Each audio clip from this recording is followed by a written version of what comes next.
உலக ரட்சகருமாகிய இயேசு கிறிஸ்துவின் இனிய நாமத்தில் யாவருக்கும் என் அன்பின் வாழ்த்துக்கள். பைபிளில் உள்ள பிரபலமான புத்தகங்களின் பட்டியலை போட்டால் தானியேல் நூலும் தவறாமல் இடம் பிடிக்கும். நிறைய ஆச்சரியங்களாலும் வியப்பூட்டும் நிகழ்வுகளாலும் குறியீடுகளாலும் நூல் என தானியேல் நூலை சொல்லலாம். பைபிளில் பிரபலமான புத்தகங்களின் பட்டியலை போட்டால் தானியேல் நூலும் தவறாமல் இடம் பிடிக்கும். நிறைய ஆச்சரியங்களாலும் வியப்பூட்டும் நிகழ்வுகளாலும் குறியீடுகளாலும் நிரம்பியிருக்கும் நூல் என தானியேல் நூலை சொல்லலாம். இஸ்ரவேல் மக்கள் நாடு கடத்தப்பட்ட போது அவர்களோடு பாபிலோன் நாட்டுக்கு வந்தவர் தான் தானியேல். அப்போது கொடுங்கோலன் நேபுகாத்நேச்சர் ஆட்சியில் இருக்கிறார். தானியேல் பாபிலோனில் இறைவனுக்கு சாட்சியான ஒரு வாழ்க்கையை வாழ்கிறார். அங்குள்ள மக்களையும் இறைவனின் அருள் செயல்களையும் காண வைக்கிறார்.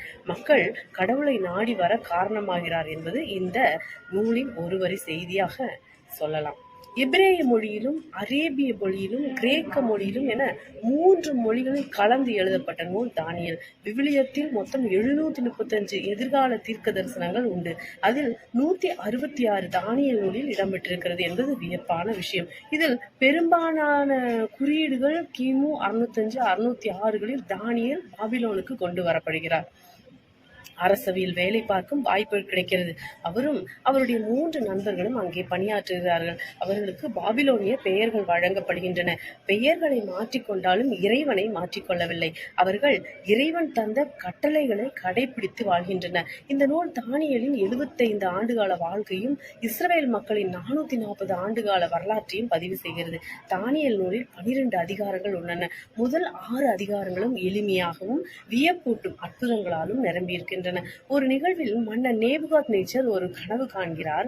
பொதுவாக கனவுக்கு விளக்கம் கேட்கத்தான் அறிஞர்களை அழைப்பார்கள். இங்கே கொஞ்சம் வித்தியாசமாக மன்னன் ஒரு கட்டளை இடுகிறார். அறிஞர்கள் மன்னர் கண்ட கனவையும் சொல்ல வேண்டும், அதன் பலனையும் சொல்ல வேண்டும். யாராலும் விடுவிக்க முடியாத இந்த புதிரை தானியேல் விடுவித்தார். கனவையும் சொல்லி அதன் பலனையும் அவர் விளக்கினார். அந்த கனவு கடவுளால் நேபுகாத்நேச்சருக்கு விடுக்கப்பட்ட ஒரு எச்சரிக்கை. அரசுகளை அமைப்பதும் கலைப்பதும் என்னால் ஆகும் என்பதை இறைவன் இந்த கனவின் மூலம் மன்னருக்கு புரிய வைக்கிறார். இன்னொரு நிகழ்வில் மன்னர் தன்னுடைய பொற்சிலை ஒன்றை வடிக்கிறான். அது 90 அடி உயரமும் 9 அடி அகலமும் கொண்டது. அதை மக்கள் எல்லோரும் வணங்க வேண்டும் என்பது அரச கட்டளை. எல்லோரும் கட்டளைகளுக்கு கட்டுப்படுகிறார்கள். ஆனால் தானியேலின் நண்பர்கள் சாத்ராக், மேஷாக், ஆபேத்நேகோ ஆகியோர் மன்னனை வணங்காமல் கடவுளை மட்டுமே வணங்குகின்றனர். அதனால் கோபமுற்ற மன்னன் அவர்களுக்கு ஒரு கடைசி வாய்ப்பை வழங்குகிறார். அவர்களோ அதை ஏற்றுக்கொள்ளவில்லை. வழக்கத்தை விட 7 மடங்கு சூடான நெருப்பு சூளையில் அவர்கள் எரியப்பட்டனர். அவர்களை நெருப்பில் எரிய சென்றவர்கள் அந்த வெப்பத்தில் கருகி இறந்தனர். ஆனால் நெருப்புக்குள் விழுந்தவர்களோ நெருப்பின் நடுவே இறைவனோடு உலாவினார்கள்.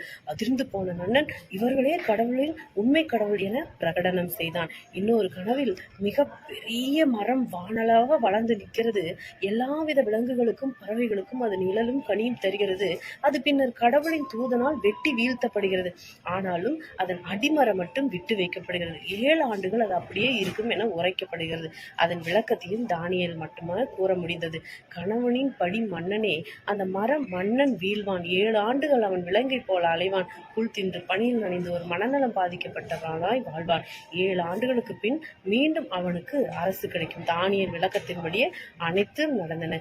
இன்னொரு முக்கியமான நிகழ்வில் மன்னனை வழிபட மறுத்த தானியேல் சிங்க குகையில் வீசப்படுகிறான். அப்போது மன்னனாயிருந்தவன் தானியேலின் வயது 90. தானியேல் சிங்கத்தின் குகைக்குள் அமைதியாய் துகில்கிறார். சிங்கங்கள் அவரை எதுவும் செய்யவில்லை.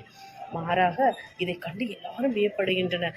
தானியேலின் மீது குற்றம் சாட்டப்பட்டவர்கள் அப்போது குகையில் எறியப்படுகின்றனர். தரை அடைவும் சிங்கங்கள் அவர்களை கவ்வி கிழிக்கின்றன.